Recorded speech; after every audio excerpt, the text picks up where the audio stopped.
Uncle சொல்ல பண்ணுறேன். Uncle ஏதாவது வேலையாக இருக்கும் ஒரு புதுசு வந்து கேட்டேன். இன்னொரு சுத்தம் பண்ணி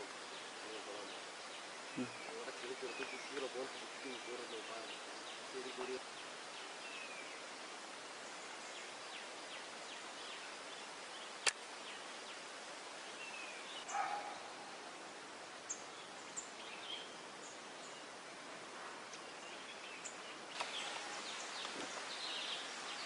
மூணு தலையில மடிக்கீங்க தட்டி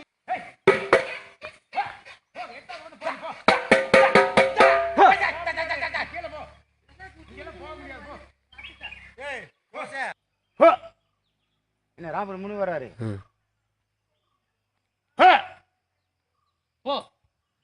அப்படி டைமு டேட்டு சேவ் பண்ணு அப்படி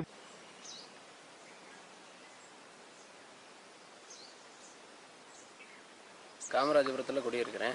கடந்த 2 நாளாக அந்த யானை வந்து பெரிய ஒரு நாசம் செஞ்சிட்ருக்கு. நாங்கள் பயிரிட்டிருக்க அந்த பலா, மாமரம், கொய்யா, வாழை இதெல்லாம் சேதப்படுத்திடுச்சு. எலக்ட்ரிக் ஃபென்சிங் பண்ணியிருக்கோம், அதையும் நாசம் பண்ணிருச்சு. அந்த இப்போ ரோட்லேயே வந்துடுது.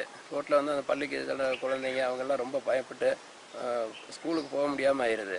இருக்க அந்த பீன்ஸு பந்தல் தான் போட்டிருக்கோம். அந்த பந்தலுக்குள்ளே ஏறி நாசம் பண்ணிடுது.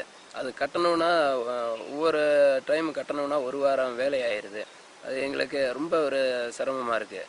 இந்த யானையை வந்து உள்ளே வராமல் எங்களுக்கு ஒரு நடவடிக்கை எடுக்கணும்னு வனத்துறையை கேட்டுக்கிறோம். நாங்கள் அது மட்டும் இல்லாமல் இந்த குடிசை அந்த மாதிரி எல்லாம் போட்டிருக்கோம், அதெல்லாம் பிரித்து எறிஞ்சிருது. பக்கத்தில் இப்போ பார்த்தீங்கன்னா ஒரு வீட்டை வந்து பிரிச்சிருச்சு. அங்கே அவங்க வந்து குழந்தைகளோடு இருந்தாங்க. நைட்டு வந்து அவங்க தப்பிச்சு ஓடிட்டாங்க.